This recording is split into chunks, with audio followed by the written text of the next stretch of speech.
பச்சையம்மன் என்பது இந்து தெய்வமான பார்வதியின் ஒரு வடிவம். அதன் பெயர் பச்சை தாய் என்று பொருள்படும் மற்றும் இயற்கையையும் கருவுறுதலையும் குறிக்கிறது. புராணங்களின்படி அவள் தவம் செய்த பிறகு தோன்றிய அவளுடைய பச்சை நிறத்திலிருந்து அவள் பெயர் வந்தது. மேலும் அவளுடைய துறவரத்தின் சக்தியால் அவளுடைய உடல் துடிப்பான பச்சை நிறமாக மாறியது. அவள் தவம் செய்து கொண்டிருந்த போது தன்னை துன்புறுத்திய ஒரு ராஜாவை அவள் தண்டித்த ஒரு கதையுடன் அவள் தொடர்புடையவள். பச்சையம்மனுக்கு அறிமுகமான திருவிழா. பச்சை நிற உடையணிந்து கொண்ட பக்தர்கள் மரங்களின் கம்பத்தில் நடனமாடும் மற்றும் பாடுவதை கொண்டாடுவார்கள். பச்சையம்மனுக்கு அர்ப்பணிக்கப்பட்ட ஒரு அமைதியான கோவில். செழுமையான பச்சை உட்பட்ட மற்றும் பூங்கொல்லின் வாசனை பரவியது பக்தர்களுக்கான அமைதியான நிவாரணத்தை உருவாக்குகிறது.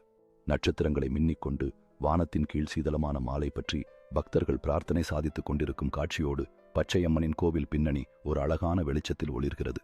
பச்சையம்மனுக்கு குருவாகிய ஆண்டுதோறும் கொண்டாடப்படும் திருவிழாவின் அழகான காட்சி நிறமுள்ள அலங்காரங்கள் தெருக்களை அலங்கரிக்கிறது மற்றும் மகிழ்ச்சியுடன் அடுக்குகள் நிறைகின்றன.